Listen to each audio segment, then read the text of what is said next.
Hello friends, myself Jitendra Yadav, pursuing BHMS from State KGK Homeopathic Medical College and Hospital Moradabad.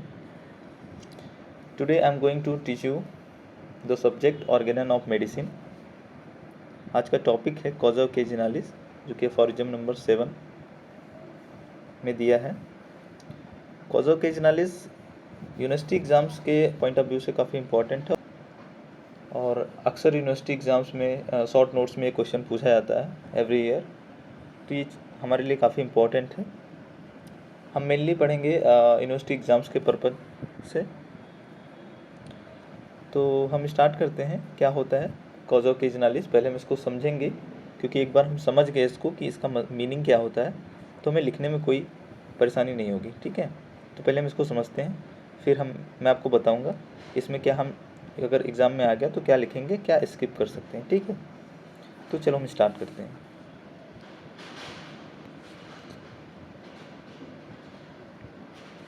सबसे पहले तो heading है क्या, cause ओकेजनलिस, aphorism number 7 में दे रखा है। सबसे पहले तो आपको यही लिखना है, अगर कॉज ओकेजनलिस का क्वेश्चन आया तो किस एफोरिज्म में दे रखा है वो चीज़ आपको बताना है। तो एफोरिज्म नंबर 7 में दे रखा है ये कॉज ओकेजनलिस। मतलब क्या है, ठीक है, the exciting and the maintaining cause are called by Hahnemann as the cause occasionalis. जो हमारा एक्साइटिंग या मेंटेनिंग कॉज है, हनीमैन ने उसी को कहा है कॉज ओकेजनलिस। कोई डिजीज़ हो रही है तो उसका कुछ ना कुछ तो एक्साइटिंग कॉज होगा, या उस डिजीज़ को प्रोलॉन्ग करने के लिए कोई ना कोई तो मेंटेनिंग कॉज होगा। उसके पीछे कारण क्या है, जो कॉज है ना उसी को कॉज ओकेजनलिस, हनीमैन सर ने एक टर्म दे दिया कॉज ओकेजनलिस, तो उसी को हम कहते हैं। जो एक्साइटिंग और मेंटेनिंग कॉज है, ठीक है, डिजीज़ की, उसी को हम कहते हैं cause occasionalis. Maintaining cause produce maintain and prolong the disease process. ठीक है, और जो यही है एक्साइटिंग और मेंटेनिंग कॉज ही है जो डिजीज़ को प्रोड्यूस करती हैं और उसको मेंटेन करती हैं, प्रोलॉन्ग द डिजीज प्रोसेस। जैसे जैसे डिजीज प्रोसेस आगे बढ़ता है, इसको प्रोलॉन्ग मेंटेनिंग कॉज ही करता है। अगर मेंटेनिंग कॉज को हम हटा दें तो डिजीज़ तो रह ही नहीं जाएगी ना। ठीक है, they can also grouped under the obstacle to cure. इसको क्या कहते हैं, ऑब्स्टिकल टू क्योर। ये क्योर में एक ऑब्स्टेकल की तरीके से है। ठीक है, मेंटेनिंग कॉज क्या है, या कॉज ओकेजनलिस जो है वो ऑब्स्टेकल है। क्योर पॉसिबल नहीं है जब तक कॉज ओकेजनलिस परसिस्टेंट रहेगा, मतलब मेंटेनिंग कॉज तुम्हारा जब तक रहेगा, क्योर इज़ नॉट पॉसिबल। तो इसीलिए इसको कहा गया है द ऑब्स्टेकल टू क्योर। ठीक है, the maintaining cause are responsible for pseudo chronic disease, aphorism number 75। Aphorism number 75 में दिया गया है स्यूडो क्रॉनिक डिजीज के बारे में। क्या होता है ये स्यूडो क्रॉनिक डिजीज?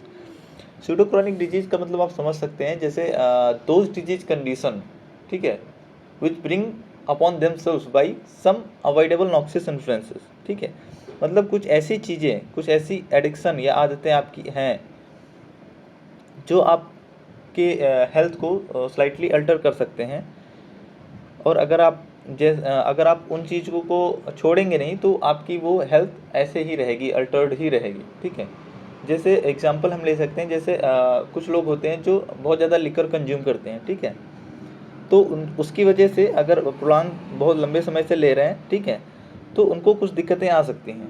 ठीक है, उनको दिक्कतें आ सकती हैं, उनको लिवर की दिक्कतें आ सकती हैं। ठीक है, तो मतलब ये है कि हमको वो कॉज पहचानना है। ठीक है, स्यूडो क्रॉनिक डिजीज यही है।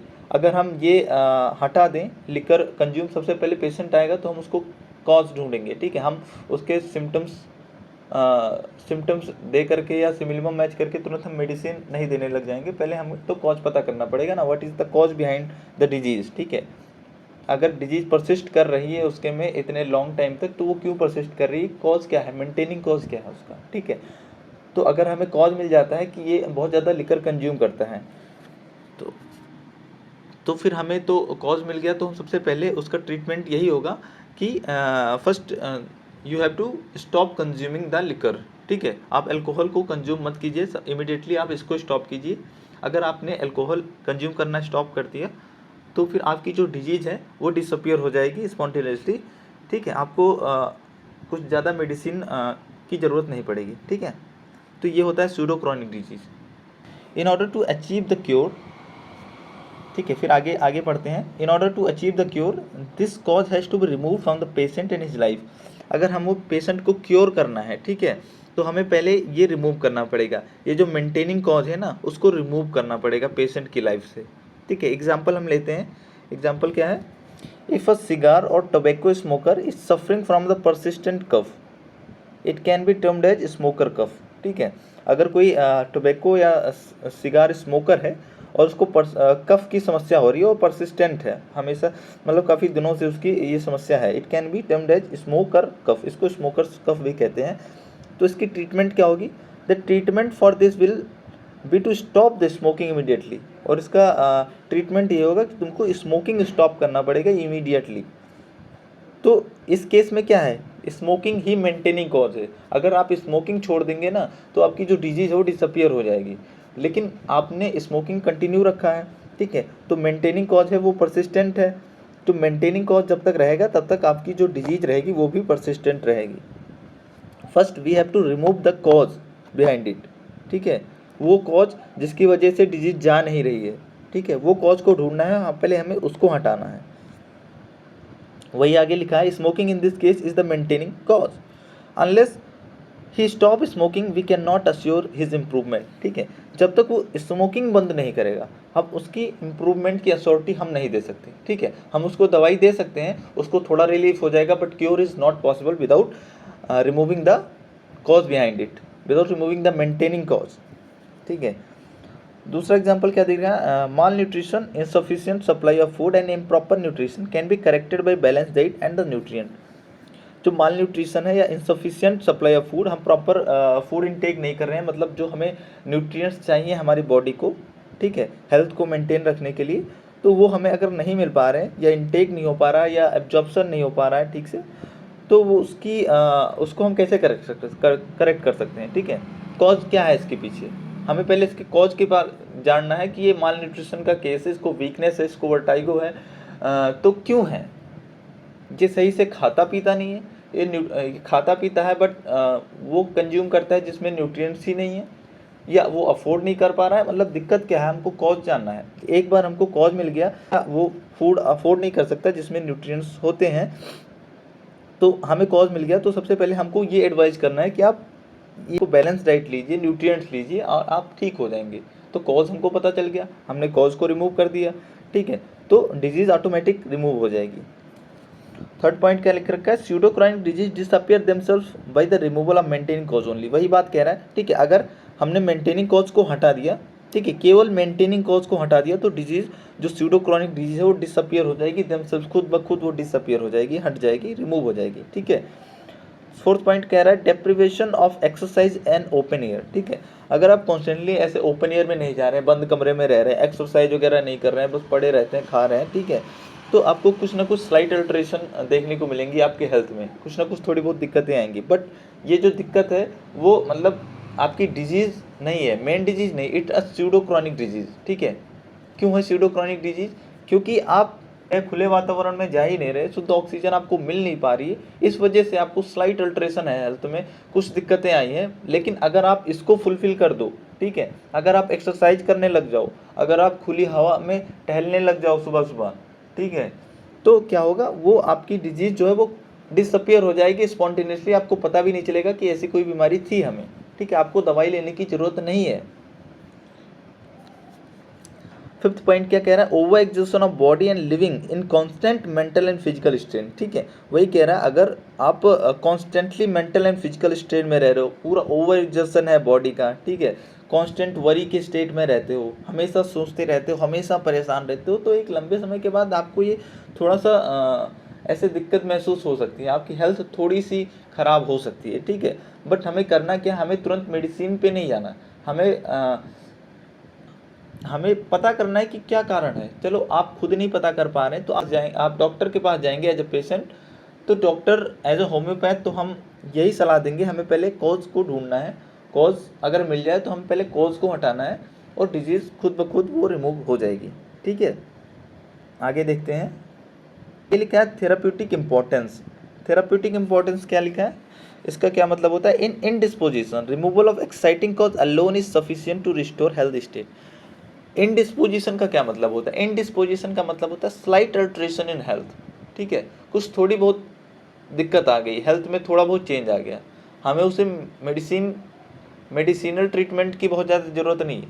ठीक है, उसको हम अपने जो जो हमारा डेली रूटीन है उसमें ही थोड़ा चेंज करके, एक बैलेंस डाइट लेकर के, एक्सरसाइज करके को ओपन एयर में जा कर के हम उसको सही कर सकते हैं। हमें ऐसे इमरजेंसी मेडिकल नीड की ज़रूरत नहीं है, ठीक है। इंडिस्पोजिशन यही है। तो उसमें अगर हम एक्साइटिंग कॉज को भी रिमूव कर दें, exciting cause alone, removal of exciting cause alone is sufficient to restore the health, तो आपकी हेल्थ वापस रीस्टोर हो जाएगी, ठीक है। Okay, in acute case it help physician to select proper remedy. अगर कोई एक्यूट केस आया, अब मान लो आपके पास कोई फीवर, जुकाम, खांसी वाला पेशेंट आ गया, ठीक है, तो आपको कॉज पता करना है, क्यों हुआ, कब से है आपको, ठीक है। वो बताएगा डॉक्टर साहब कल मैं बाहर गया था और वहाँ से आते वक्त थोड़ा बारिश में भीग गया मैं डॉक्टर साहब, तो आपको कॉज पता चल गया, ठीक है। या वो कहेगा कि कल मैं ऑफिस से काम करके आ रहा था, बहुत ज़्यादा धूप थी और फिर आते ही मैंने मतलब यहाँ पे कोल्ड ड्रिंक पी ली और तब से मेरी तबीयत ख़राब है। तो आपको कॉज मिल गया ना। तो कॉज अगर मिल जाएगा तो हम एक प्रॉपर रेमेडीज़ को दे सकते हैं। सिलेक्शन ऑफ रेमेडी हमारे लिए बहुत ही आसान हो जाएगी, ठीक है। In acute disease it help the physician to select proper remedy. Example क्या है, जैसे एक्सपोजर टू रेन। अगर रेन के एक्सपोजर के बाद आपको कोई समस्या आ गई है, हम रस्टॉक दे देंगे, डल्का मारा, नेट्रम सल्फ, ठीक है। ऐसी बहुत सारी मेडिसिन है जो हम इस केस में दे सकते हैं, हमें कॉज पता चल जाए बस, ठीक है। एंगर एंड वेक्सेशन की वजह से अगर तुमको कोई दिक्कत आ गई, तुम कह रहे हो हमारा पेट दर्द कर रहा है डॉक्टर साहब, ठीक है, और तो हमें कॉज पता करना है क्यों दर्द कर रहा है, ठीक है। कहीं उसके पीछे एंगर तो नहीं, कोई दुख दर्द पीड़ा तो नहीं, वेक्सेशन तो नहीं, तो ऐसे कोलिसिन दे सकते हैं। और ऐसी बहुत सारी मेडिसिन हैं जो एंगर एंड वेक्सेशन इशू में दिया जाता है, ठीक है। आगे लिखा है, in a given case if exciting and maintaining cause are identified. अगर किसी केस में एक्साइटिंग और मेंटेनिंग कॉज को हम आइडेंटिफाई कर ले गए, a physician can easily cure the case by removing these causes, ठीक है। तो एक फिजिशियन के लिए किसी केस को क्योर करना बड़ा आसान हो जाता है, केवल हमें उस कॉज को रिमूव करना है और वो केस क्योर हो जाएगा पूरी तरीके से। बट इन सम केस, अगर मान लो कोई ऐसा case, this causes can not be found in spite thorough investigation, ठीक है। हमने बहुत जांच पड़ताल की, बहुत पूछताछ किया, बहुत ही इन्वेस्टिगेट करा, पर हमें पता नहीं चल पाया क्या कॉज है इसके पीछे, क्यों हो रहा है ऐसा, ठीक है। And then the physician has to depend entirely on the existing symptom in that case. तो उस केस में हमें क्या करना पड़ता है, फिर जो एग्जिस्टिंग सिम्टम्स हैं हम उन्हीं को कंसीडर करेंगे, जो टोटलिटी ऑफ सिम्टम निकलेगा उसी के बेसिस पे मिनिमम एक मेडिसिन हम प्रिस्क्राइब करेंगे, ठीक है। क्योंकि हमें कॉज नहीं पता चल पाया ना, अगर हमें कॉज पता चल जाता तो हम पहले उसको रिमूव करते, ठीक है, और साथ में हम मिनिमम मैच करके मेडिसिन देते और कॉज को रिमूव कर देते, तो आप बहुत ही जल्दी रिस्टोर हो जाते। But in that case in somehow हमें पता नहीं चल पाया, इन्वेस्टिगेशन हमने करी जितनी करनी थी पर हमें कॉज नहीं पता चल पाई, तो हम जो एग्जिस्टिंग सिम्टम्स हैं, ठीक है, उसके हिसाब से ही फिर हम मेडिसिन देंगे। आगे लिखा है, this symptoms present in the patient in physical, mental, spiritual plane is collectively termed totality of symptom. फिर हम उसका फिजिकल, मेंटल, स्पिरिचुअल सभी प्लेन्स को कंसीडर करेंगे और कलेक्टिवली एक टोटलिटी ऑफ सिम्टम्स उसका लेंगे, उसी के बेसिस पे हम उसको मेडिसिन देंगे। Because a homoeopath consider man as a whole, both body and the vital force, ठीक है। क्योंकि हम एज अ होम्योपैथ, हमारा अप्रोच होता है to treat a person as a whole, ठीक है। तो हम the totality of symptoms has to be collected as a whole, totality of symptoms is the only guide to cure the suffering. फिर हमारे पास ये टोटलिटी ऑफ सिम्टम्स ही रह जाता है, हम इसी के अकॉर्डिंग मेडिसिन सेलेक्ट करते हैं और यही हमें क्योर की तरफ ले जाती है, ठीक है। तो आज आई होप आप सभी को समझ में आया हो, ठीक है। कॉज ओकेजनलिस क्या होता है, इसमें कोई कन्फ्यूज़न रह गई हो तो आप कमेंट करके बता सकते हैं, ठीक है। और नेक्स्ट आप कौन सा टॉपिक चाह रहे हैं उसको भी कमेंट कर सकते हैं। अगर आपको कुछ नहीं समझ में आया है इसमें तो एक बार बता दीजिएगा, मैं नेक्स्ट वीडियो में आपको कोशिश करूँगा कि आपके सारे डाउट्स मैं क्लियर कर दूँ, ठीक है। और आप एक बार इसका स्क्रीनशॉट लेना चाहते हैं तो स्क्रीनशॉट ले लीजिए। 1 मिनट, मैं ये इरेज कर दे रहा हूँ, ठीक है। आप इसका स्क्रीनशॉट ले लीजिए। और इसका भी आप स्क्रीनशॉट ले लीजिए।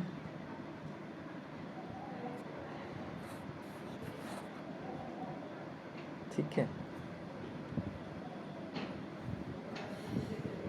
ठीक है। तो ऐसे ही वीडियोस देखने के लिए आप हमारे चैनल को सब्सक्राइब कर दीजिए। आपको यूनिवर्सिटी एग्ज़ाम से रिलेटेड मेनली BHMS स्टूडेंट्स के लिए तो स्पेशली ये चैनल है। अगर आपको यूनिवर्सिटी एग्ज़ाम्स में नहीं समझ में आता कैसे लिखें, कैसे पेज भरें, या क्या टॉपिक्स इम्पोर्टेंट है, कौन से क्वेश्चंस एग्ज़ाम्स में आते हैं, कौन से शॉर्ट नोट्स में आते हैं, कौन से लॉन्ग क्वेश्चंस आते हैं, तो उसमें हम आपकी पूरी हेल्प करेंगे। और पूरा का पूरा हम प्रीवियस ईयर आपको आपके साथ सॉल्व कराएंगे, क्वेश्चंस विद आंसर्स, और पूरी एक्सप्लेनेशंस आपको देंगे। तो आप इसके लिए निश्चिंत रहें। ठीक है, आप हमारे चैनल को सब्सक्राइब करें। मिलते हैं नेक्स्ट वीडियो में। ठीक है, थैंक यू सो मच।